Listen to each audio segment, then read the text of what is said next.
Donc, rapidement quand même pour vous présenter, le projet Valavi. Donc Valavi, c'est un projet de financement Caisse d'art démultiplication.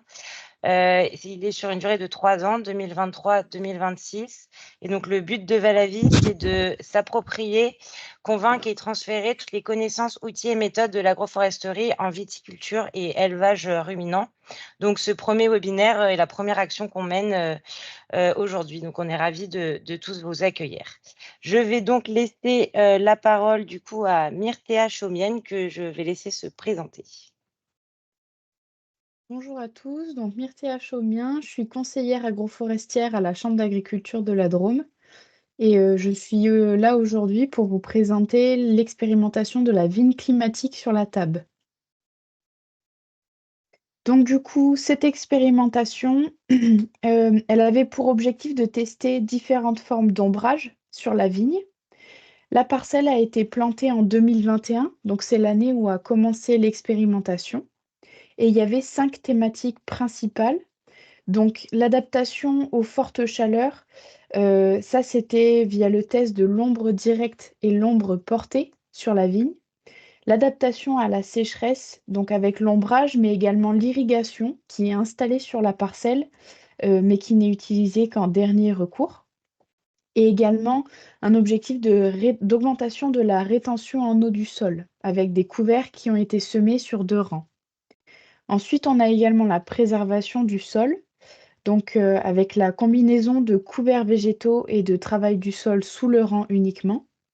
La réduction des intrants, puisque les variétés qui sont utilisées sont des variétés résistantes et tolérantes au mildiou et à l'oïdium. Et enfin, un objectif biodiversité assez généraliste, puisqu'ont été mis en place des infrastructures pour favoriser cette biodiversité sur la parcelle, notamment des haies brise-vent aux alentours de la parcelle, des haies arbustives intraparcellaires, des nichoirs et des gîtes à chauves-souris. Donc du coup, pour vous faire une petite présentation du dispositif expérimental, donc la totalité de la parcelle fait 0,5 hectares et elle est conduite en agriculture biologique. La dénomination du vin est un IGP vin de pays, même s'il n'est pour l'instant, il n'y a pas de but de commercialisation. Et pour l'irrigation, donc l'objectif est de faire un fractionnement des apports grâce à un goutte à goutte et le pilotage de cette irrigation est fait par suivi des apex et des sondes tensiométriques qui sont sur la parcelle. Et donc, comme vous pouvez le voir sur ce schéma général, on a 3 modalités et un témoin. Donc, pour la première modalité, on a de la vigne sous les pêchers, donc pêchers et filets anti-grêle. On a enfin là, sur le schéma, vous pouvez voir, c'est la description exacte enfin de la parcelle. Donc, on a bien un rang de pêcher, 2 rangs de raisins de cuve, un rang de pêcher, 2 rangs de raisins de cuve, un rang de pêcher. Le raisin de cuve, c'est du Lilaro, qui est résistant au mildiou et à l'oïdium. Et les pêchers, c'est des Nectardrim. Et donc, il est important de noter que les pêchers ont été irrigués pendant toute la saison. Et donc ça, je le rappellerai aussi pour l'interprétation des résultats de cette expérimentation. La deuxième modalité, c'est la vigne sous raisin de table. Donc, on avait un rang de raisin de table, un rang de vigne de cuve, un rang de raisin de table, un rang de vigne de cuve, un rang de raisin de table. Donc, le raisin de cuve ici, c'est toujours le Lilaro, mais uniquement sur un rang. Et le raisin de table, c'est le cépage Palatina qui est tolérant au mildiou et à l'oïdium et qui est conduit en gable. Donc là, comme vous pouvez le voir, on a les structures en Y en métal qui peuvent permettre à la vigne de courir par-dessus et faire de l'ombre.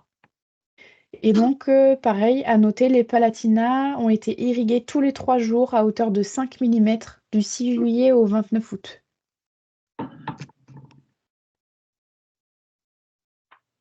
Ensuite, on avait la vigne sous filet.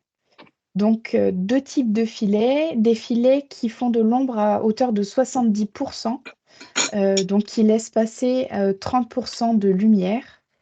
Et on avait aussi des filets à 50%. et donc le témoin pour comparer tout ça. Donc, je vais vous présenter dans un premier temps les résultats des conditions microclimatiques sur cette parcelle pour l'année 2023. Donc, pour la température et l'hygrométrie, comme vous pouvez le voir sur ce schéma, on a eu globalement une baisse de la température sous pêcher et sous filet 50%. Pour les raisins de table, il n'y a pas eu de différence significative au niveau de la température. Et pour l'hygrométrie, donc on a eu une forte augmentation de l'hygrométrie sous pêcher, et c'est la seule qui, à ce stade, est significative.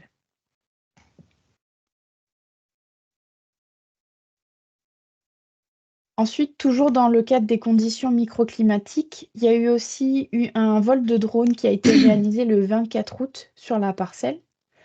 Donc c'était en période de canicule et on peut voir qu'il y a eu une diminution de la température de 4 degrés entre les pêchers et le témoin et de 1 degré entre Allô? les raisins de table et le témoin. Oui, bonjour monsieur.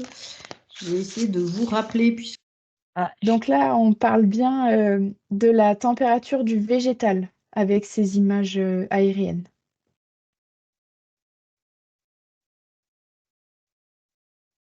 Et enfin, le dernier facteur qu'on a étudié sur les conditions microclimatiques, c'est le stress hydrique. Donc là, c'est un graphique qui reprend les données issues de sondes tensiométriques. Donc, on peut voir que globalement, le stress hydrique a été retardé dans toutes les modalités ombragées. Mais néanmoins, donc, pour les pêchers et les raisins de table, on peut voir que tout au long de la saison, les tensions étaient plus faibles sur ces deux modalités-là. Et donc, on a atteint le stress hydrique pour la vigne témoin le 28 juin. Et pour toutes les autres modalités, c'est arrivé après le 5 juillet. Donc, on a un décalage d'à peu près une semaine sur le stress hydrique.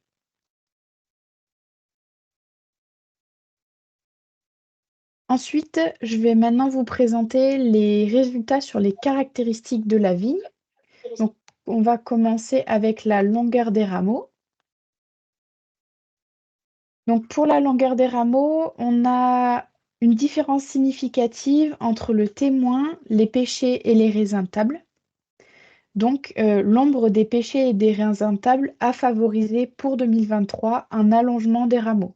Et globalement, on a remarqué également une vigne qui était plus vigoureuse sous ces modalités-là.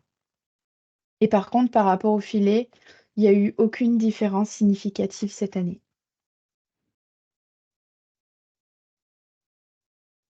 Après, donc, on avait la surface foliaire spécifique. Donc là, en fait, c'est pour déterminer si les feuilles étaient plus grandes, plus fines, plus petites, plus épaisses, selon les modalités, par rapport au témoin, toujours. Donc on peut voir qu'il y a eu une différence significative entre le témoin et les pêchers, le témoin et les filets, 30 ou 50. Donc globalement, les feuilles étaient plus grandes et plus fines sous l'ombre des pêchers et des deux types de filets. Par contre, pour les raisins de table, cette année, pas de différence significative. Donc là, j'ai fini sur les résultats sur la vigne en elle-même et je vais passer à la qualité du raisin pour la campagne 2023.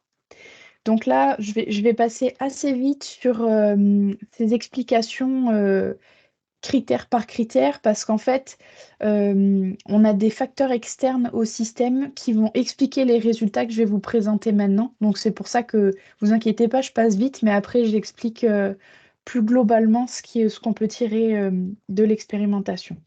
Donc là, pour la composition en sucre, donc le glucose plus fructose, uniquement sur les baies, on peut remarquer que les taux de glucose et de fructose étaient plus hauts pour les raisins de table et les filets que pour le témoin à une partie de la saison. Par contre, dans tous les cas, sous les pêchers, le taux de glucose et fructose était plus bas, que ce soit par rapport au témoin ou par rapport aux autres modalités. Pour compléter cette donnée-là, on a aussi l'acidité des baies. Là, globalement, les trois modalités d'ombrage n'avaient pas d'effet significatif sur les baies de vigne, même si on peut remarquer que les pêchers, sous pêchés, il y a une acidité légèrement supérieure. Et donc, le dernier indice, l'indice de maturité des baies. Donc là, sous pêché, on a remarqué un retard de cet indice par rapport aux autres modalités d'environ 2 à 7 jours. Et donc, ce que je vous disais sur le fait que je suis passée vite sur ces résultats-là, c'est qu'en fait, l'explication du fait que sous pêché, on était plus acide et que l'indice de maturité était retardé, c'est en grande partie parce qu'il y a eu un phénomène de coulure sur la parcelle qui était localisé sur les témoins, mais qui avait également eu lieu en plus petite quantité sur les raisins de table et les filets. Donc, on avait un gradient de coulure, en fait, sur la parcelle. Et donc, comme vous pouvez le voir sur ce graphique-là, on a les pêchés. Pardon, d'abord, je vous détaille les axes. Donc, en vertical, on a le degré d'alcool et en horizontal, on a le rendement par modalité. Et donc, pour les pêchés, on avait un rendement largement supérieur aux autres modalités, mais un degré moindre. Et en fait, c'est par rapport à ce phénomène de coulure, on a estimé que c'était à cause du phénomène de coulure qu'on a remarqué des différences aussi flagrantes pour cette année. Parce qu'il y avait plus de baies sous pêchées, donc moins concentrées et toutes les conséquences qui ont eu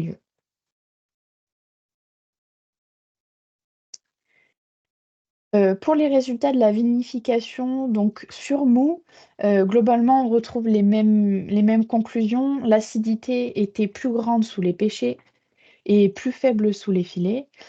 Et les anthocyanes, ils étaient aussi plus faibles sous les pêchés et plus élevés dans le témoin. Donc la microvinification a été faite en rosé et on retrouve les mêmes conclusions sur les rosés finis. Donc une plus grande acidité sous les pêchés et moins d'anthocyanes sous les pêchés. Donc pour faire un bilan de toutes les données que je viens de vous présenter, sous pêché, la vigne, donc on avait globalement une baisse des températures, une augmentation de l'hygrométrie, un retard de maturation de 2 à 7 jours environ, un stress hydrique retardé, un allongement des rameaux et des feuilles plus fines et plus grandes, donc pas mal de paramètres qui ont évolué par rapport aux témoins. Sous raisin de table, il y avait assez peu de conclusions puisque le raisin de table était peu développé, donc un stress hydrique retardé par rapport aux témoins et un allongement des rameaux, mais c'est pas enfin, ça n'a pas été des changements vraiment flagrants. Et ensuite, sous filet, que ce soit 70% d'ombre ou 50% d'ombre, on avait une baisse des températures, un stress hydrique retardé et des feuilles plus fines et plus grandes. Donc bien garder en tête les deux biais de l'année, mais qui du coup, pour les pêchers, ce sera reconduit. Les pêchers sont irrigués, donc forcément, ça a un impact sur tout l'environnement et le microclimat. Et pour les raisins de table, ils étaient peu développés cette année, encore en formation, donc on verra les résultats les années prochaines. Et pour conclure, donc pour cette première année de récolte, c'était des résultats plutôt encourageants. Sous les pêchers, on a un effet quand même positif de l'ombre pour les périodes chaudes. Également sous filet, un effet plutôt positif de l'ombrage. Par contre, pour les raisins tables, comme je viens de le dire, c'était assez limité pour cette année, mais on attend les années prochaines pour voir si ça évolue. Et en point négatif également, donc la mécanisation était plutôt compliquée selon les modalités. Ça, c'est pendant l'organisation de la parcelle en agroforesterie. Il faut bien faire attention à être sûr que le matériel passe en dessous. Notamment, on avait un problème pour la vigne de table, puisqu'en fait, avec le Y en métal, le matériel de travail du sol sous le rang, donc c'était un intercept, ne pouvait pas passer. Donc on a dû faire du travail à la main sous ce rang-là, ce qui n'est pas imaginable dans le cadre d'une exploitation. Donc attention lors de la création du système, pour la mécanisation s'il y en a, et pour les maladies également, bien faire attention, parce que comme on a pu voir sous les pêchers, il y avait quand même une hygrométrie largement supérieure, sauf que nous, on avait un cépage résistant, donc on a eu à faire que 3 traitements en 2023 pour le mildiou et l'oïdium. Par contre, sur un cépage classique, attention à cette humidité qui peut apporter les maladies. Merci pour votre écoute. Merci beaucoup, Myrtea. Du coup, on est pile poil dans les temps, donc c'est nickel. Est-ce que, donc pas vu de questions dans le chat. Alors si on a une remarque de Thierry Dufourc. Thierry, est-ce que vous voulez bien prendre la parole et vous présenter? Oui, bonjour à tous, Thierry Dufourc, Institut français de la vigne et du vin. Voilà, merci pour la présentation. Vous voyez, j'ai plein de questions, mais je vais quand même pas mobiliser parce que c'est des questions un peu de détail de protocole, hein. C'est très intéressant ce que vous mettez en place.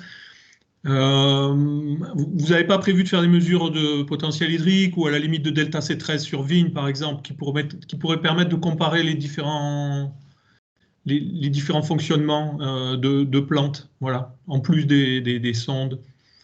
Et je pense que les apex, peut-être, c'est un peu précoce pour avoir l'info, quoi. Oui, c'est vrai. Non, pour l'instant, on n'a pas prévu d'autres mesures parce que souvent, en plus, c'est des stagiaires qui vont s'occuper de toutes ces mesures-là. Donc, on est parfois assez limité. Mais il me semble pas que ma collègue qui gère cet essai-là ait prévu de faire des suivis plus poussés Le pour delta l'instant. C13, c'est pas très cher et je pense que ça donne une bonne Ouais. information quand même. Parce que je me pose la question aussi par rapport à l'irrigation des pêchers qui visiblement ont un bon niveau d'irrigation et comment ça peut diffuser également sur les vignes qui sont à côté. Ouais. Voilà. Mais je pense que ce type de mesure assez simple pourrait, enfin assez simple, je m'entends, hein, possible, je dirais plutôt, peut donner des réponses intéressantes. Ouais. Merci. Je note. Merci pour votre remarque. Est-ce qu'on a d'autres questions? Oui, Pierre-Olivier, je vous laisse la parole. Oui, bonjour. Donc, Pierre-Olivier Daucan, je suis vigneron dans le nord de la Dordogne. Au niveau des parcelles, il ne m'a pas semblé voir l'écartement entre les rangs de vignes, d'abord, et puis avec les pêchers. Parce que vous parlez de l'organisation, c'est vrai que, à titre personnel, moi, je vais en planter l'année prochaine, normalement. Et donc, je prévois d'être à 5 mètres de mes vignes. Mais est-ce que c'est trop? Est-ce que c'est pas assez? Qu'est-ce qu'aujourd'hui on a comme retour là-dessus? Parce que c'est vrai que la question de passer avec le tracteur, c'est évidemment un point clé pour nous dans l'organisation de l'exploitation.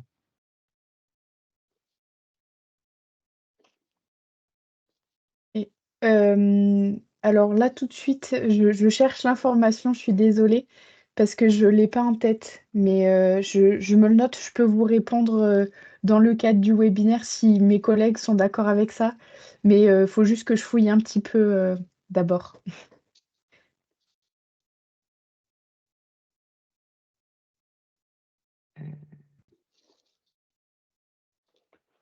Oui, moi j'ai juste une question. Victor Moreau, Château-Cormet-Figeac à Saint-Émilion. Qu'est-ce qu'apporte le delta C13 de plus que la mesure des apex sur le stress hydrique?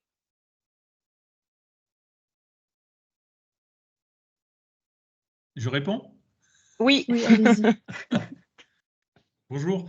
Le delta C13, la mesure se fait sur les sucres à la récolte. Et en fait, c'est une discrimination isotopique liée à la concentration en CO2 et en isotope du carbone donc dans l'atmosphère et donc au fonctionnement de la plante. Tout ça pour dire que en fait, le delta C13 va renseigner principalement de la période de développement des raisins et de maturation, c'est-à-dire plutôt la fin de cycle, alors que les apex, c'est plutôt la période précoce. Hein, ça va être juin, début juillet, parce que après, une fois que les apex se mettent en arrêt de croissance, on n'a pas plus d'infos, quoi. On a une info sur la période de mise en arrêt de croissance de ces apex. Voilà. Et donc sur la fin de saison, on n'a pas l'info avec les apex, quoi. Voilà. Ouais, ouais. Est-ce qu'on a d'autres questions? Apparemment non. Mais du coup, je vous propose de passer à la présentation suivante. Donc, je laisse la parole à Émilie. Bonjour. Donc moi, je suis Émilie Contiro. Je suis viticultrice depuis une dizaine d'années sur Stalignac, à côté de Saint-Ouen-de-Cubzac. Et je me suis lancée en agroforesterie il y a maintenant, en 2018, parce que j'ai acquis des parcelles qui étaient en friche, en prairie depuis de nombreuses années, que je voulais planter en vigne. Mais je voulais pas, enfin, depuis longtemps, j'ai cette fibre, on va dire, un peu plus écologique et voilà, qui me tenait à cœur, et je refusais de planter ma vigne pour les 30 ou 50 prochaines années juste en 100% vigne. Et donc, je me suis lancée là-dedans à faire des micro-parcelles entourées de vignes, enfin entourées d'arbres champêtres et d'arbres fruitiers. Et donc, on les a plantés en même temps que la vigne. Alors, en plus, comme la plupart de mes collègues, j'ai subi pas mal de gel, de grêle, etc. Donc, et ça m'a permis en même temps de voir comment se comportait mon vignoble, là où j'avais planté les arbres et là où je ne les avais pas plantés. Voilà, donc ça fait à peu près 5 ans que les arbres sont maintenant installés en même temps que le vignoble, sur 3,5 hectares à peu près. Voilà, vous pouvez, merci. Donc c'est ça, on a planté en même temps, le même mois en fait, les arbres et la vigne. Alors les systèmes sachant que moi je suis en Bordeaux et que nous savons tous qu'on ne peut pas se permettre certains fonctionnements, enfin il faut que le fonctionnement en fait, je suis partie du principe que je voulais absolument faire de l'agroforesterie, mais que ça soit facile à gérer, réalisable techniquement et que ça ne me prenne pas trop de temps et d'argent. Donc, du coup, j'ai refusé le système des arbres en plein milieu du rang parce que techniquement, voilà, on sait tous que c'est compliqué. Il faut de la main-d'œuvre absolument énorme et pour gérer ça. Donc, moi, ce n'est pas possible. Donc, j'ai fait des parcelles d'environ de 14 à 15 rangs de vignes. Je suis en écartement en 180 mois. Et que j'ai interposé par une rangée d'arbres à 2,50 m de la vigne et à 2,50 m entre chaque arbre, donc il y a 2,50 m. Ça me permet en fait de passer avec mon tracteur et ma benne et mes outils. Et c'est donc, j'ai pas fait de test d'analyse ou je suis pas allée demander, enfin, j'ai pas demandé en tout cas d'accompagnement technique par différents organismes. Les seules personnes qui m'ont accompagnée, c'est Arbre Paysage 33. Mais après, en fait, j'ai surtout travaillé de façon à ce que ça soit raisonné et logique au niveau de mon travail. Donc, c'est des micro-parcelles qui font à peu près, on va dire, 20 arts chacune. Et ça me permet de travailler comme normalement, sans me soucier particulièrement des arbres. Et en même temps, je bénéficie quand même de leur intérêt. Je fais vendange en grande partie mécanique. Ça ne gêne pas la machine, en fait, parce que je monte, enfin, je découpe, je ne les taille pas tous les ans, mais je les taille environ une fois tous les 2 ans ou 3 ans, de manière à ce qu'ils montent en tuteur et qu'ils fassent un éventail légèrement, donc qui ne gênent pas en fait en hauteur. Je les laisse monter en hauteur et qui ne gênent pas les machines quand elles passent. Donc du coup, voilà, j'ai aucun problème lié à ça. Le temps que j'y passe, voilà, c'est assez négligeable parce que je taille rapidement. On va dire, ouais, je passe peut-être une demi-journée par hiver et encore. En tout, j'ai peut-être planté, je pense que j'ai planté environ, je crois que c'est marqué à la fin, mais j'ai un doute, je crois que c'est 160 arbres en agroforesterie. Donc c'est et ça me permet aussi, en plus, que comme j'ai aussi planté des arbres fruitiers, et ben du coup, ça nous permet aussi, c'est une consommation aussi personnelle hein, lorsque ça gèle pas, parce que malheureusement parfois voilà, comme la vigne, c'est les bourgeons trop précoces gèlent. Mais voilà, j'y vois que des intérêts en fait. Et oui, l'inconvénient, en effet, enfin l'inconvénient, moi je ne l'ai pas encore vraiment trop pratiqué, mais c'est vrai que pour les personnes qui ont des surfaces qui ne peuvent pas accepter de perdre un petit pourcentage de sa surface, au niveau des douanes, au niveau de la réglementation, l'agroforesterie, ça peut pas rentrer, c'est assez flou encore, mais ça peut pas vraiment, on peut pas considérer que c'est de la tournière, quoi. Donc voilà, c'est une perte de surface en fait. Mais c'est le seul véritablement inconvénient, si on peut appeler ça un inconvénient, parce que voilà, c'est pas. Voilà. Merci beaucoup, Émilie. Est-ce qu'il y a des remarques, des questions sur la présentation d'Émilie, même s'il y a eu des questions qui vous reviennent par rapport à la présentation de Myrtea, il faut pas hésiter. Là, on a vraiment, on peut prendre 20 minutes de questions, 30 minutes de questions, il n'y a pas de problème. Voilà, alors du coup, je vois qu'il y a du monde qui lève la main. Donc, je vais passer la parole à Victor Moreau. Si vous pouvez toujours vous présenter, c'est super. Merci. Oui, Victor Moreau, viticulteur à Saint-Émilion. On voit que les arbres, ils ne sont pas encore très développés. Pour l'instant, ils ne te gênent pas. Est-ce que tu n'imagines pas que à terme, ça te gêne pour passer la machine? Je ne me rends pas compte des dimensions, à quelle distance finalement le rang là, d'arbre il est de ton rang de vigne. Moi, j'imagine que quand l'arbre va commencer à se développer, ça va finir par te gêner un peu. Alors, en fait, là, les photos que vous voyez, c'est les photos qui datent déjà depuis de 2019 à 2020, on va dire. Ouais. Et maintenant, les arbres cette année, j'ai certains arbres qui sont moyennement développés, mais d'autres qui sont vraiment très développés. J'en ai qui font maintenant largement les 4 mètres de haut. Mais c'est ce que, en fait, c'est 2,50 m, moi, ce que j'ai pris ma taille. Donc, c'est mon dernier rang de vigne. Il est à N et j'ai fait 2,50 m de plus. Et je sais que j'ai mesuré tous mes outils, je sais que tout passe à cet endroit-là. Et en hauteur, en fait, c'est moi qui gère la hauteur. Donc, je taille chaque pouce qui me gêne, je taille. C'est ce que j'ai fait avant les vendanges cette année. Je suis passée dans tous mes rangs d'arbres et j'ai taillé un arbre sur 3, grosso modo, ou sur 4, parce qu'il y avait des pousses sur le bas qui me gênaient et qui allaient gêner la machine. Mais étant donné que je les laisse monter en hauteur, il ne me gêne absolument pas au niveau de la machine, ni la machine à vendanger, ni les tracteurs, ni les outils de labour ou quoi que ce soit, ou la benne à vendange, quoi que ce soit. Pour le moment, il ne me gêne pas. Et pourtant, il y en a qui sont vraiment très grands. Enfin, très grand, un arbre, ça peut faire 20 mètres de haut. Hein. Oui, c'est sûr. Après, je ne suis pas contre un jour un élagage si vraiment ça va jusqu'à 20 mètres. Mais de toute façon, 20 mètres, moi, la machine, à part de l'ombrage à la vigne, au niveau de mon matériel, la hauteur ne me gêne pas. Ne me gênera jamais. Je vais pas traiter avec un hélicoptère. Donc, du coup, c'est vrai que moi, ça me gêne pas. Mon pulvé passe, ma machine à vendanger passe. C'était surtout ça qui était important, quoi. Et tous les outils passent. Après, le problème de l'ombrage, bon, c'était aussi. Enfin, après, j'ai pris ce risque-là en me disant on verra bien. Et c'est vrai, peut-être que c'est un risque. Mais en fait, j'ai voulu me lancer dans ce système-là parce que, en fait, tout simplement, je pense que la vigne, en fait, c'est un arbre comme un autre, c'est une plante comme une autre.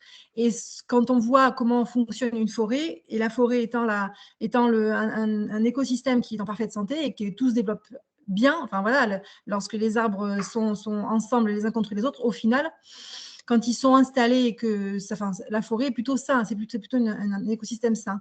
Donc je me suis dit, il n'y a aucune raison au final que planter des arbres à proximité de ma vigne, si c'est, à mon avis, planté en même temps, ça ne gêne pas vraiment ni la croissance des vignes, ni la croissance des arbres, ni le système racinaire, parce qu'ils vont pousser ensemble, en fait, ils vont grandir ensemble.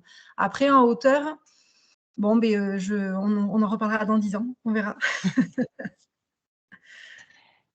Merci. Est-ce que, Victor, vous avez une autre question? C'est bon. Non, c'est bon pour moi, merci. Du coup, en deuxième, j'ai Mathieu Géano.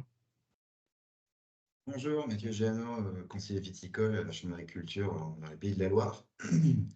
Moi, j'avais une question sur le fait que les arbres n'avaient pas été irrigués. Du coup, est-ce qu'il y a eu une levée, une montée des arbres assez uniforme, pas de mortalité? Enfin, voilà, c'était surtout ça ma question. Ouais, alors on en a perdu. Franchement, j'ai dû en perdre sur les 150, 160 que j'ai plantés, j'ai dû en perdre 10. Et c'est pas forcément uniforme. Il y a des variétés qui ont le charme, par exemple, il a poussé super bien, alors que, par exemple, le pêcher, justement, lui, il a beaucoup de difficultés, alors que le pommier va bien. Donc c'est assez bon, c'est pas voilà, c'est tout être vivant. Il y en a certains qui ont bien résisté, d'autres pas bien ou qui poussent très lentement. Maintenant, je les laisse faire, on verra bien ce que ça donne. Et par contre, c'est vrai que j'ai jamais irrigué. Enfin, j'ai pas irrigué avec un système d'irrigation. Par contre, lorsqu'il y a eu 2 étés très caniculaires au début où il a manqué énormément d'eau, je suis passée, je leur ai mis 3, 4, 5, 10 litres par 2 fois dans l'été avec un système voilà, basique, un pulvé rempli d'eau et des tuyaux qui sont derrière. Mais voilà, ça n'a pas trop mal fonctionné parce que du coup, ça leur a suffi. Maintenant, j'arrose plus. Là, ça fait 2 ans que j'arrose plus. Et ils sont destinés à rentrer en production aussi au niveau des fruitiers? Et ouais, il y en a. Et alors, cette année, j'ai récolté pas mal de pommes, pêches, prunes et poires. Ouais, prunes pas trop, mais poires, ouais. Et là, cette année, c'était pas mal. Mais bon, malheureusement, depuis 2017, ils subissent les mêmes aléas climatiques que ma vigne, comme beaucoup de mes collègues, je suppose. Et du coup, j'ai souvent subi le gel et j'ai subi la grêle en 2022. Donc, du coup, là, ces années-là, il n'y a pas eu grand-chose. Cette année, c'est la vraie année où j'ai commencé à avoir pas mal de fruits. Ok, merci beaucoup. Je t'en prie. Alors, Émilie, est-ce qu'il y a une question dans le chat? Est-ce que vous pouvez nous dire quelles essences sont sur la parcelle? Alors, du coup, oui, il y a plusieurs. On est parti du principe qu'on allait mettre de tout, enfin, un maximum de choses. Je voulais que des essences plutôt locales, on va dire, pas des choses qui arrivent de loin, de l'autre pays, enfin, de l'autre bout du monde. Donc, il y a en fruitier, j'ai pommes. Alors, il y a à chaque fois, dans les fruitiers, j'ai pommes, pêches, poires et prunes. Mais j'ai plusieurs variétés à chaque fois à l'intérieur de chaque gamme.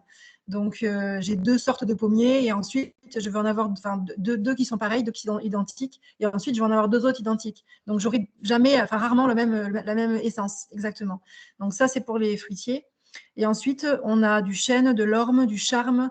Qu'est-ce que j'ai aussi? Du noyer. Qu'est-ce que j'ai? Enfin, voilà, on a beaucoup d'espèces champêtres, mais un peu de tout. Voilà, je ne suis pas partie du principe que j'allais en mettre qu'un seul. Ok, merci. Donc, j'espère que ça a répondu à votre question, Thierry. Et j'ai ensuite, alors j'arrive pas à lire le nom de famille, Sandra Daubigny. Oui, bonjour. Moi, j'avais une question par rapport à la diapo de synthèse. Merci pour cette présentation très dynamique. Vous indiquez une perte de densité du raisin par rapport à l'hectare et donc la OP vin de Bordeaux et un blocage réglementaire pouvant poser des freins. Et je me demandais du coup, avec actuellement voilà, le fait qu'il faut arracher justement des vignes dans le Bordelais. Est-ce que du coup, vous êtes concerné aussi ou est-ce que vous pouvez mettre en avant le fait que ces zones plantées en agroforesterie, du coup, compenseraient un arrachage? Alors, je suis très concernée puisque, en l'occurrence, moi, j'arrache des vignes. Enfin, c'est mon cas personnel, c'est que j'arrache. Je fais partie du plan d'arrachage, mais il est volontaire. Hein, c'est pas, on nous oblige rien. Donc, du coup, Oui. j'arrache une partie de mes vignes, mais certainement pas les vignes que j'ai plantées en agroforesterie parce que celles-ci, j'y tiens. Elles sont bien plus belles que les autres et j'ai pas du tout envie, plus jeunes en plus. Donc, j'ai pas envie de toutes les arracher. Alors, si je devais me poser la question d'arracher ces parcelles-là, comment je m'y prendrais? En fait, ce que j'ai fait, c'est que au niveau de mes dessins de parcellaires pour les déclarations aux douanes, je les ai vraiment presque séparées les unes des autres. Donc, du coup, l'arbre ne fait pas partie de la parcelle viticole. Donc, si demain j'arrachais ma parcelle, eh bien, j'arracherais que ma parcelle de vigne, avec avec la bordure qu'il y a autour de tournières officielles, mais je n'ai pas considéré mon îlot en entier, quoi. Et du coup, vous pouvez quand même pas vous en servir comme une mesure compensatoire, entre guillemets. Faut quand même, vous êtes quand même soumis à l'arrachage réglementaire en cours, quoi. Oui, voilà, oui, c'est pas. Enfin, oui, non, il y a pas de. Ils n'ont pas fait le lien, en tout cas, entre ceux qui ont planté en agroforesterie qui pourraient avoir un intérêt particulier ou pas. Non, non, pour l'arrachage, non. Dommage, mais merci pour cette réponse. Je vous en prie. Du coup, juste Sandra, vous êtes, si vous pouvez Pardon, juste vous oui, exact, je ne présenter. me suis pas présentée. Pas de Sandra problème. Daubigny, moi je suis chargée de mission biodiversité à la région Nouvelle-Aquitaine et je suis entre autres les dossiers à agroécologie, donc aussi bien l'agroforesterie que le développement des énergies renouvelables voilà, par rapport à l'agriculture, tous les pans de l'agriculture. Ok, merci beaucoup. Est-ce qu'il y a d'autres questions, interrogations, même sur la présentation précédente? Ah, il y a une main qui se lève. Oui, Thierry, je Oui, vous laisse la encore, parole. oui, Thierry Dufourcq de l'IFEV. Il y a 3 points d'attention que je voudrais mettre un peu en avant. Par rapport à votre système à planter à 2,50 m de la vigne, il faut pas négliger les aspects de concurrence potentielle. Hein. C'est pas parce que ça a été planté en même temps que ça va s'installer. Voilà, il y a des arbres qui seront plus concurrentiels que d'autres, qui peuvent se développer. Donc il faut prêter attention à ça. Et peut-être après gérer les abords du sol autour entre la vigne et l'arbre pour gérer ces phénomènes de concurrence. Mais surtout sur les arbres à croissance rapide, hein, je pense qu'on peut avoir des effets, on en a déjà observé. Le deuxième point que je voudrais parler, c'est par rapport à l'ombrage. Une fois que les arbres sont développés, on a l'exemple dans la présentation d'avant avec les pêchers, notamment de l'humidité. Donc en région bordelaise, je pense qu'il faut faire attention et prêter attention aussi en printemps un peu plus frais ou en été un peu plus frais et humide, comme on peut avoir, exemple 2021. Potentiellement sur les zones ombrées, on peut avoir donc une pression oïdium qui peut apparaître. Donc là aussi, il faut être attentif à ça hein, et pas sous-estimer. Voilà. Et le dernier point sur lequel il faut prêter attention, hein, et là on a de l'expérience mais on n'a pas de recul, c'est le développement du pourridier. On sait que notamment les arbres fruitiers aussi hein, peuvent apporter dans la parcelle le pourridier, donc être attentif aux symptômes hein, à l'interface arbre-vigne. Voilà. On sait que ça existe, on sait qu'il y a des parcelles, notamment qui ont été plantées suite à des vergers, hein, où apparaissent des zones de pourridier. Donc on peut imaginer qu'en agroforesterie, avec l'association des deux, on peut avoir ça aussi qui se développe. Donc je pense qu'il faut y prêter attention. Voilà. Et aller observer les vignes. Voilà. Julia, c'est des remarques que je vais apporter. Quoi. Ouais, merci. Je peux, du coup, parce que du coup, j'ai quelques informations sur ça. Alors, du coup, le premier point, c'est au niveau de la concurrence. Alors, du coup, c'est totalement vrai. Là, pour le moment, pour le moment, la seule concurrence que moi, je remarque, c'est la concurrence qu'on a tous, c'est lié à l'herbe. Parce qu'en fait, je ne sais pas, je suppose que tous mes collègues, la plupart de mes collègues doivent avoir peut-être la même chose que moi. En tout cas, c'est pas comme ça sur ces parcelles-là, mais sur d'autres parcelles où il n'y a pas d'arbre. Le premier rang, à chaque fois avec l'herbe qu'il y a sur les tournières, il est toujours plus chétif. Et ça, je le vois sur mes parcelles aussi en agroforesterie, mais je pense, encore une fois, ça n'a pas été vérifié, mais je pense que c'est surtout lié. Mes premiers rangs extérieurs sont toujours un peu plus chétifs que ceux qui sont après, que le deuxième, etc. Parce que je pense que c'est l'herbe. On le voit sur les photos parce qu'en plus, moi, comme j'ai une terre qui était très riche parce que pas du tout plantée en tout cas utilisée pendant des années, donc elle est vraiment pleine de matière organique à mon avis. Donc du coup, on a une herbe très, très grasse et très belle et qui prend peut-être un peu le dessus pendant la saison sur les vignes. Et ça, il faut que je maîtrise un peu plus, on va dire, l'enherbement qui est proche de ma parcelle. Ensuite, au niveau de ce que j'ai remarqué aussi, parce que j'ai aussi une parcelle que j'ai plantée, mais non pas en agroforesterie, mais par contre en bordure de bois. Et je pense aussi qu'on fait tous un peu cette erreur-là, des fois, à planter une parcelle à, je sais pas, 5-6 mètres d'un bois qui est existant, qui a déjà 20 ans ou 30 ans. Et là, cette parcelle-là, moi, c'est pas compliqué. Hein. Là, les racines qui sont de l'arbre, je crois qu'on m'a toujours expliqué qu'un arbre, la circonférence de l'arbre à l'extérieur, en l'air, ça représente la circonférence sous terre de ses racines. Et quand je regarde ma parcelle, je me rends compte en effet que tous mes pieds de vigne qui sont plantés au niveau, entre guillemets, où il y a les racines potentiellement de l'arbre en question, là, mes pieds, ils sont tout petits et minuscules. Enfin, voilà, ils ne grossissent pas.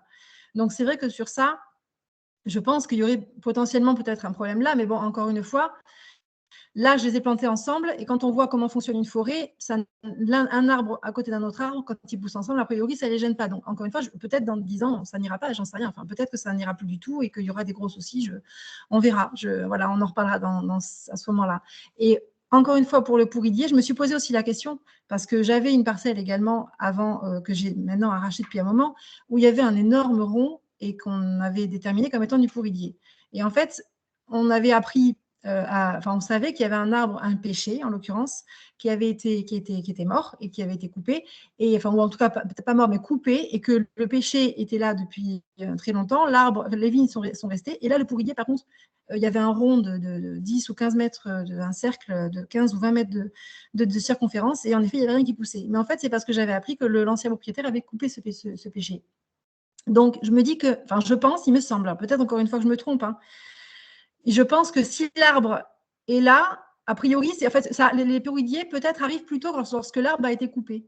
Et là, moi, je n'ai pas l'intention de les couper, donc j'espère qu'il n'y aura pas trop ce problème-là. Maintenant, peut-être dans 10 ans, je reviendrai en arrière et j'aurai fait une grosse bêtise. Mais bon, pour le moment, en tout cas, tous ces phénomènes-là, je ne les vois pas. Bon, c'est jeune, c'est sûr, mais voilà. Donc, tout ça a été réfléchi et j'y avais pensé.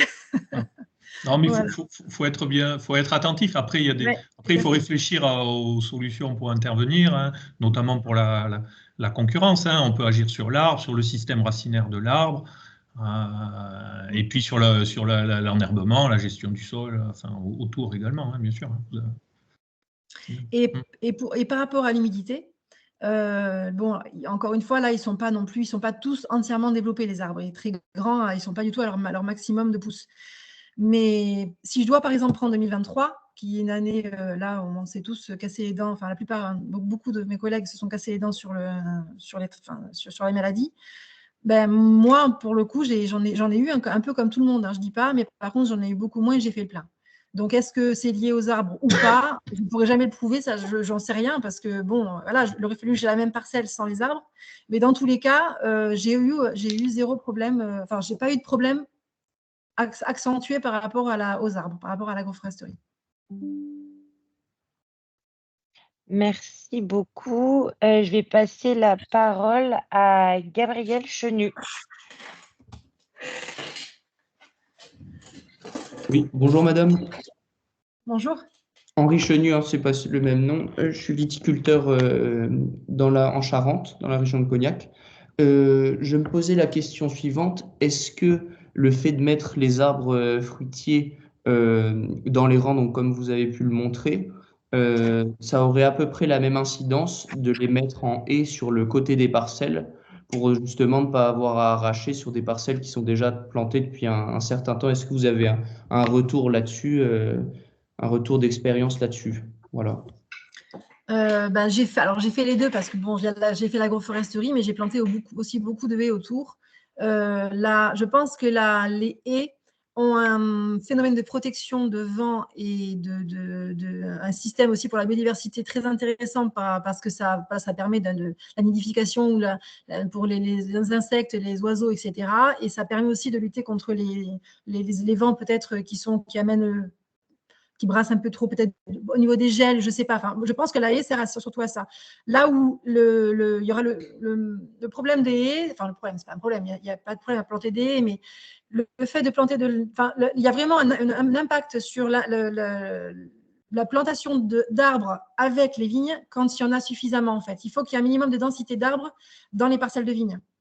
Si vous avez une parcelle qui fait 1,5 hectare et que vous mettez juste les haies autour, il y aura un impact positif au niveau de la biodiversité, au niveau peut-être du sol, si c'est un sol qui s'en va ou des choses comme ça, mais je ne suis pas certaine que ça apporte véritablement au niveau avec le système racinaire, parce que l'agroforesterie, c'est quand même, il y a a priori un échange, encore une fois, je ne suis pas du tout technicienne et je ne suis pas ingénieure, donc je parle peut-être comme un livre, mais a priori, il y a pas l'échange entre l'arbre, le sol, la vigne, n'est pas que... c'est pas que en l'air, en fait. C'est aussi sous sol, c'est aussi avec les racines. Il faut qu'il y ait un minimum de densité pour que s'il y ait vraiment un intérêt. Donc, planter des oui, mais c'est vrai que si vraiment on parle d'agroforesterie, si vraiment on veut aller vers l'agroforesterie, c'est plutôt de l'arbre à l'intérieur de la parcelle. Okay. Donc, il y a vraiment un intérêt. Et vous gardez les mêmes essences de fruitiers sur vos haies ou vous avez d'autres arbres Alors, dans mes haies, j'ai pas mis de fruitiers. J'ai mis que des arbres champêtres, toutes sortes d'arbres champêtres aussi, pareil, des arbres plutôt nationaux, régionaux. Pareil, il y a un peu de chêne, il y a un peu de tout. Mais par contre, j'ai pas mis de fruitiers. Bon, je vois pas pourquoi on pourrait. Ah si, pardon. Alors, si on considère que le noyer et le noisetier en sont, donc il y a quand même j'ai au moins mis des noyers, des noisetiers dans les. Mais voilà. Mais sinon, j'ai pas mis de fruitiers. Mais enfin, je vois pas pourquoi on pourrait pas en mettre. Hein. En soi, je vois pas pourquoi on pourrait pas en mettre. Après, dans vos haies aussi, Émilie, vous aviez des buissonnants. Enfin, c'est une haie sur 3 strates. Ouais. Ouais. Voilà, il n'y a pas Oui, que parce des qu'il OG. il y a vraiment un intérêt pour la biodiversité, et pour les insectes et pour les oiseaux. Il y a vraiment un intérêt d'avoir plusieurs espèces. Il faut qu'il y ait du volume. Il ne faut pas que ça soit tout pareil. Il faut vraiment qu'il y ait plusieurs espèces d'arbres, d'arbustes, de hauteur, qui est vraiment comme les haies à l'ancienne, comme nos grands-parents avaient, quoi. Ok. Merci à vous. Mais de rien. Merci. Alors, j'ai une question dans le chat. Eric, je te laisse prendre la parole.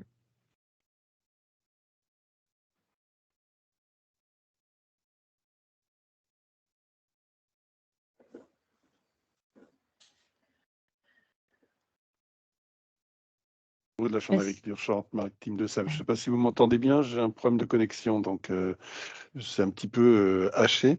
J'avais simplement une petite question. Est-ce que depuis que vous avez mis en place votre système agroforestier, notamment sur ces dernières années, vous avez commencé à observer des modifications, des changements sur le climat de la parcelle par rapport aux parcelles environnantes, ou est-ce que pour vous c'est encore trop tôt? Non, je pense pas.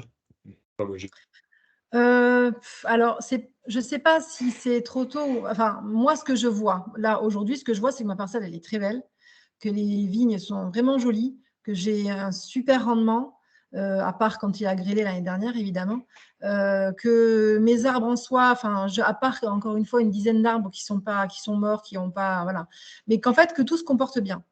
Alors maintenant, dire que ça serait différent s'il n'y avait pas les arbres, que ce serait pareil s'il n'y avait pas les arbres, ça, j'en sais rien, parce qu'en fait, encore une fois, il aurait fallu, et comme je ne suis pas rentrée dans le système à faire des études, à faire venir des agronomes et des organismes pour venir faire des comparaisons et des analyses. Peut-être j'aurais dû, mais bon, du coup, je ne l'ai pas fait, je l'ai fait comme ça, moi, un peu, voilà, au feeling.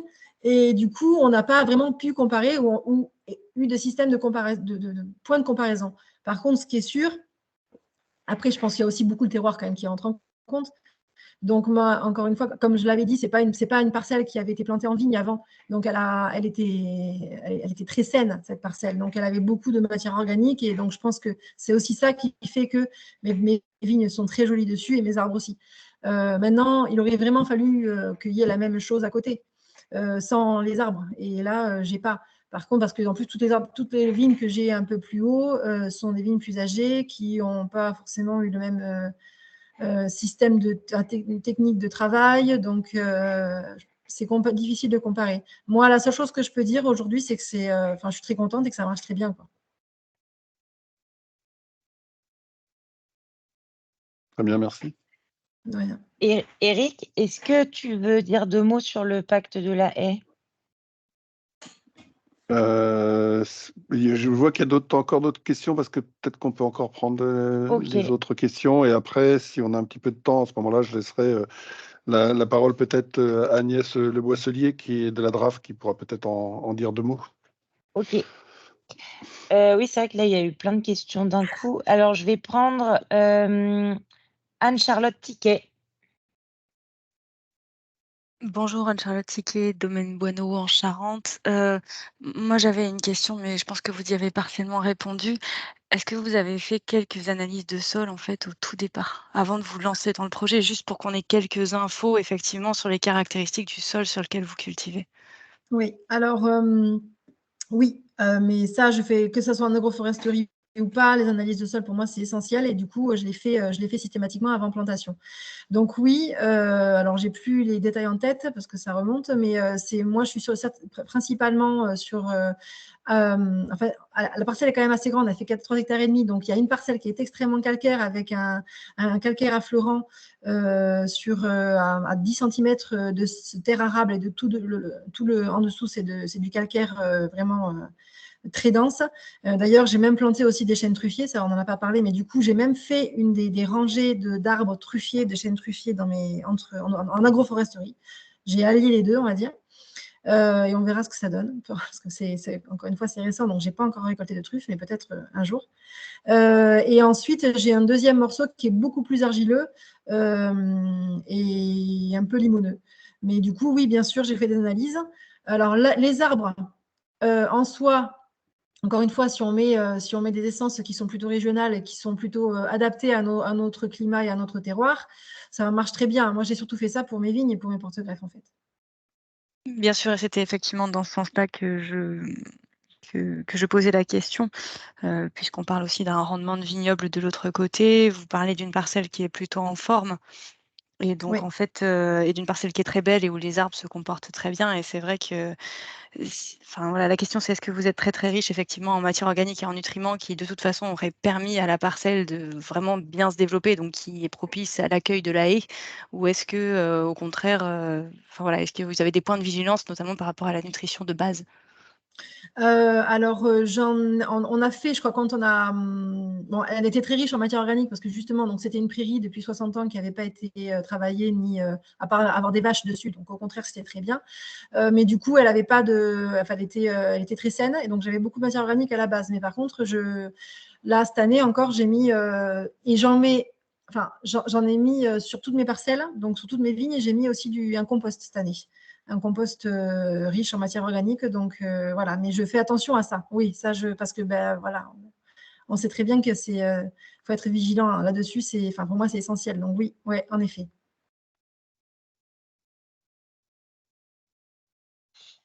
Merci. Donc, je vais passer la parole à Arbre 33. Oui, bonjour. J'ai rejoint la réunion en cours de route, désolé. Je suis Elie Renaud d'Arbres et Paysages en Gironde. Bonjour. Et bonjour Émilie. Donc on a accompagné techniquement ce projet. Juste pour revenir sur ce que disait Émilie, en fait, dans les haies, on avait aussi des arbres fruitiers, pommiers, pruniers, poiriers, cognaciers, néfliers de mémoire. Et par contre, ce ne sont pas des variétés greffées. Ah C'est-à-dire oui, que voilà. c'est du franc de pied issu des récoltes en végétal local qu'on effectue sur le territoire. Donc, mais voilà, il y avait aussi une répétition avec des Ouais. fruitiers beaucoup plus robustes, à mon sens, et moins exigeants en fait dans leur développement, avec voilà, l'aléa de savoir ce qu'on va obtenir comme espèce. Je voulais apporter ce complément-là. Après, je ne peux pas revenir sur ce qu'a dit Ouais. Émilie auparavant. Je lui fais confiance, il n'y a pas de souci. Merci beaucoup. Je vais passer la parole à Victor Moreau. Oui, je voulais juste que tu complètes les lignes en intraparcellaire. Là, elles sont espacées de combien de mètres? Je ne sais pas, peut-être que tu l'as dit. Alors là, du coup, entre chaque parcelle, enfin ma densité, moi, c'est 1,80 m. Donc, je suis entre mes rangs de vignes sont plantés en 1,80 m. Ensuite, j'ai mon dernier rang, donc, qui est sur la diapo, mon dernier rang de parcelles, de micro-parcelles, parce que voilà, c'est des placettes, moi je les appelle des placettes. Donc, et ensuite, j'ai laissé 2,50 m avant pour planter mon rang d'arbres. Et je refais la Mais même chose de entre l'autre lignes côté. d'arbres, ouais, entre lignes 2,50 m. d'arbres, 2,50 m. J'ai vraiment fait, en fait, j'ai respecté 2,50 m à chaque fois. 2,50 m entre les vignes et les arbres, 2,50 m je entre chaque précise, arbre. je précise, c'est pas entre chaque arbre, c'est entre chaque ligne d'arbre. Ah oui, et bah, du coup, il faudrait refaire le calcul. 180, 2,50 m, alors c'est 180 fois 15. Allez, Pour les 15 rangs de 180 vignes, c'est fois… ça? Ouais, j'ai Tous les 15, 15 on rangs va de dire vignes? que j'ai 14 rangs de vignes et 15, j'ai entre les deux. Ça dépend de mes placettes, c'est 14 et 15. Donc, on prend 14. 14 fois 180. Alors, je ne me souviens plus, hein, je le savais ça, mais c'est vrai que j'ai pas… Fois 14, on est à 25. On va dire que j'ai 30 mètres à peu près. Je cherche l'info dans mes dossiers. Je regarde ça, j'essayais de retrouver la réponse sur les écartements qui étaient en place. J'ai à vérifier ça. Mais je dirais que c'est à peu près 30 mètres entre chaque rang d'arbres. Et si demain je devais recommencer, justement, c'est intéressant parce que du coup, si demain et enfin, de toute façon, maintenant, je suis assez convaincue, hein, voilà, mais si je dois replanter des parcelles, et j'espère que j'en replanterai encore une ou deux parcelles en vigne, je les ferai en agroforesterie. Et ce que je ferai, c'est que par contre, je diminuerai mon nombre de rangs d'arbres, de rangs de vignes entre les arbres. Donc là, pour le coup, j'augmenterai ma densité d'arbres dans ma plantation de vignes arbres, en fait. Et je ferai plus 14 rangs, mais plutôt 10. Si demain je devais recommencer ma parcelle, en fait, à recommencer mes 3,5 hectares, je ferai comme ça, je mettrai plus de rangs d'arbres. Bon, Ok. voilà. Et du coup, ça augmenterait, parce que je pense que ça améliorerait, en fait, tout ce qu'on a dit, tous les intérêts qu'apporte l'arbre à la vigne. Je pense que ça augmenterait encore ça. Merci, Émilie. Bon, du coup, il est 14 heures, donc en soi, le webinaire est fini. Après, comme il y a quand même beaucoup d'engouement, je vais quand même prendre les dernières questions qui restent. Donc, je vais laisser la parole à Annabelle Garçon. Oui, bonjour. Je suis conseillère à la Chambre d'agriculture de la Gironde et je suis justement sur votre secteur, Émilie, parce que j'anime également l'ADAR de la Haute-Gironde et l'ADAR du Libournais. Et donc, je voulais savoir quels sont les cépages et les porte-greffes qui ont été mis en place sur ces parcelles. Alors, j'ai mis, donc en cépage, j'ai du Sauvignon blanc. En fait, j'ai fait l'intérêt d'avoir des micro-parcelles, c'est que j'ai pu. Moi mes arbres me servent de séparation de cépage, en fait. Et du coup, j'ai 2 placettes qui sont en Sauvignon blanc, j'ai 4 placettes qui sont en Malbec et 6 placettes qui sont en Merlot et 2 placettes en Cabernet Franc. Donc ça me permet, voilà, moi, de travailler comme ça. C'est plus simple et c'est une certaine facilité à faire comme ça. Ensuite, donc là, c'est ce que je disais au niveau des porte-greffes. Étant donné que c'est un seul carré et qu'il est grand, j'ai fait les analyses de sol à différents endroits pour savoir quoi mettre. Donc là, j'ai mis les porte-greffes en fonction de mes cépages. Là, c'était là sur les parcelles très calcaires. J'ai pas mis le même.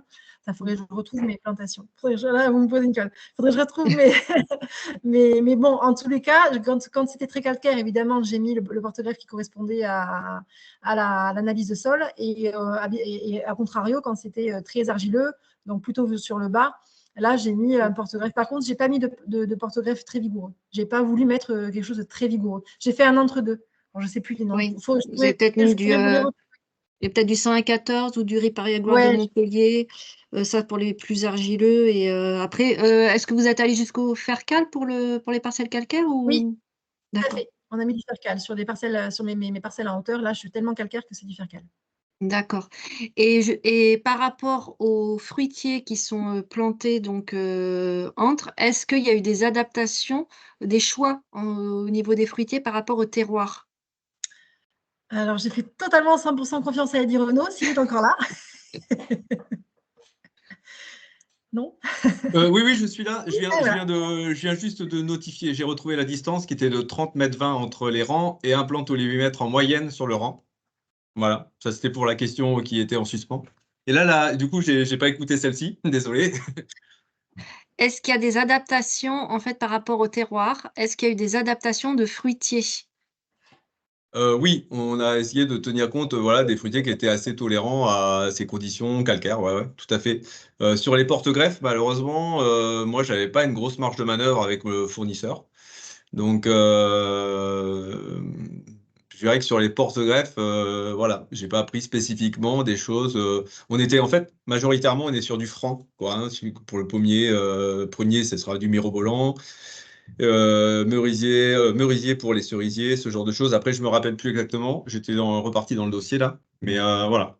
On a tenu compte forcément de ces conditions argilo-calcaires pour le choix des espèces. C'est certain. Merci.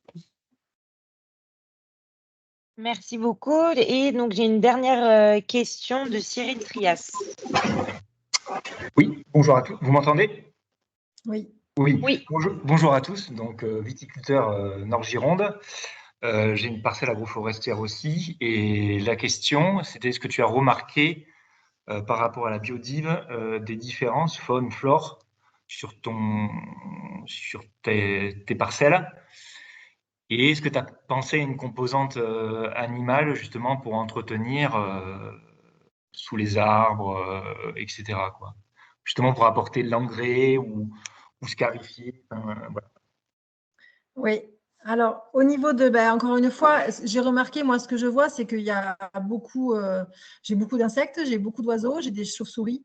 Alors, je ne suis pas une experte. Hein. Moi, encore une fois, je ne suis pas issue de ce milieu-là et du monde même. Je ne suis même pas issue du monde viticole. Donc, en fait, je suis un peu. Ça fait que 10 ans que enfin, c'est déjà pas mal, 10 ans, mais ça fait que 10 ans que je fais ça et je n'ai pas spécialement. C'est par passion avant tout. Donc, j'ai pas une énorme connaissance de la biodiversité ou de comment devrait se comporter tel ou tel paysage ou environnement. Moi, ce que je vois, en effet, par contre, c'est que j'ai une grande quantité de vers de terre, une grande quantité d'insectes, une grande quantité d'oiseaux variés. J'ai des chauves-souris, mais j'ai aussi des bâtiments qui sont en ruine, donc qui permettent aux chauves-souris d'avoir des lieux de nidification et de repères. Donc, c'est vrai que je ne peux pas comparer spécialement avec d'autres parcelles de mes voisins ou même d'autres parcelles à moi, quoique si, encore d'autres parcelles à moi, si j'en ai, mais qui ne sont pas en agroforesterie. Donc, en effet, j'observe moins d'oiseaux, ça c'est sûr. Ça, c'est sûr. Au niveau des oiseaux, j'en observe moins. Donc, est-ce que c'est vraiment lié aux arbres qui sont présents? Je suppose que oui, parce que je ne vois pas trop pourquoi ce serait différent. Mais en fait, je pense surtout que ça vient d'un ensemble, parce que j'ai mes parcelles avec les arbres et j'ai aussi une parcelle que j'ai volontairement laissée juste en bordure. C'est un roncier, c'est un énorme roncier, enfin, un roncier que je laisse volontairement. Et mes bâtiments en ruine, je pense que c'est un ensemble qui fait que les animaux et les insectes se portent bien parce qu'ils se sentent bien, ils ont tout ce qu'il faut. Voilà. Après, oui, j'aimerais bien, j'ai pensé à travailler avec des poules, à mettre des poules dessous pour l'engrais, ça serait pas mal, mais je ne me suis pas encore lancée. Un jour, peut-être. Merci et bon courage. Merci, à toi aussi. Merci. Donc, je pense que le flux de questions est passé. Donc, Myrtea, j'ai vu que tu avais pu trouver la réponse concernant les écartements sur la vigne climatique. Donc, je vais lire la réponse pour qu'on avance. Donc, l'écartement entre vigne de cuve et vigne de table, 3,1 mètres. Écartement entre vigne et vigne pêchée, 2,5 mètres. Voilà. Du coup, il y en a qui sont intéressés, je vais laisser la parole du coup à Agnès Le Boisselier de la DRAF, qui pourrait nous donner des informations sur le pacte de la haie. Voilà. Oui, bonjour à tous. Donc, effectivement, je suis de la DRAF et je suis en charge de la biodiversité. Je vais vous parler 2 minutes du pacte haie. Donc, effectivement, il y a un pacte haie qui est sorti en septembre 2023 et qui va démarrer en 2024 pour 7 ans, en principe, jusqu'à 2030.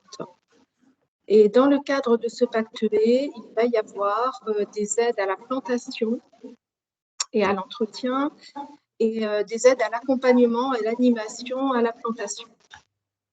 Alors, j'ai un écho, je ne sais pas si vous avez cet écho-là. Si, on a un écho aussi, effectivement. Je viens de désactiver un micro, Julia. Ah, voilà. Donc, je disais, oui, que le pacte haie, effectivement, va permettre donc des aides à la plantation et à l'animation, l'accompagnement de la plantation. Donc, ce sont des appels à projets qui vont sortir en 2024 et qui sortiront de façon annuelle, en principe, jusqu'en 2030, dans le cadre de ce pacte haie pluriannuel. Ces appels à projets visent à financer les aides à la plantation, les aides à l'animation des structures de développement agricole. Rapidement, par rapport aux aides à la plantation, c'est à peu près le même système que celui qui existait dans le cadre de France Relance. Donc, une aide à la préparation du sol, à l'achat des plantes, une aide aux clôtures, l'achat des clôtures, l'installation des clôtures et également une aide à la protection contre le gibier. Donc, le dispositif financier est avec un taux d'aide de 100% par rapport à un barème national qui sera contenu dans cet appel à projet. Et puis, les surfaces éligibles, donc, dans le cadre de ce pacte haie, sont les surfaces agricoles. Et l'appel à projet finance donc la plantation de haies, d'alignement d'arbres intraparcellaires et également de la régénération naturelle assistée. Voilà, ce sont les 3 gros postes de financement de ces haies. Pour les dates de sortie des appels à projets, donc l'appel à projet animation, donc à destination des structures qui accompagnent, devrait sortir sur la fin du mois de février et l'appel à projet plantation devrait sortir au mois d'avril, début avril en principe. Donc, ce sont les DDT qui sont en charge du dispositif aide à la plantation et les DRAF en charge du dispositif aide à l'animation. Voilà, je ne sais pas si vous avez quelques questions ou après, bon, il faudra se reporter au texte.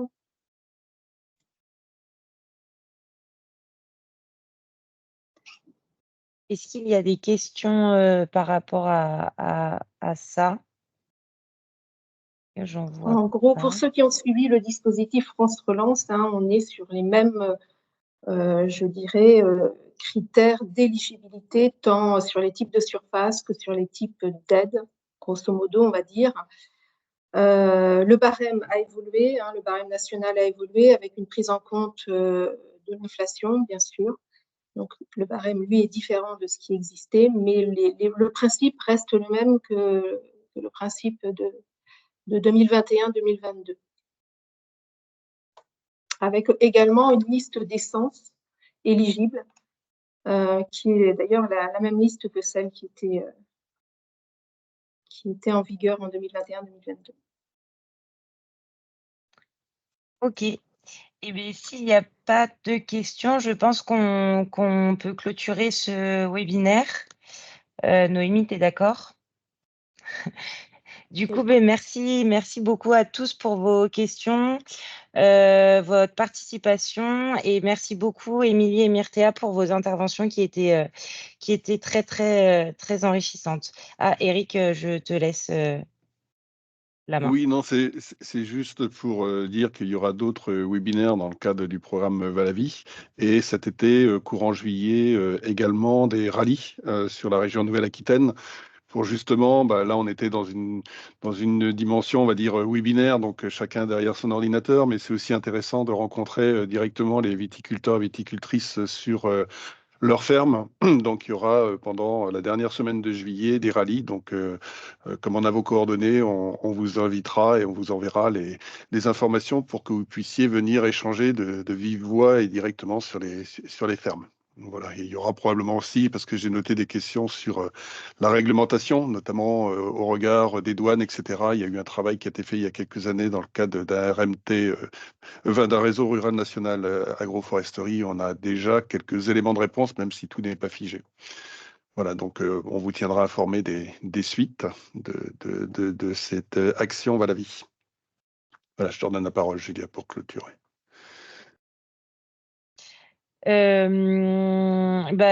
Voilà, tout est dit. Oui, effectivement, donc il y a le prochain webinaire Valavie qui est prévu le 21 mars de 13h à 14h aussi, il me semble, mais sur la thématique cette fois-ci agroforesterie en élevage. Et donc rallye Valavie, ce que vient d'évoquer Eric, du 22 juillet au 26 juillet 2024. Voilà. Merci beaucoup, très bon après-midi et on vous dit à bientôt.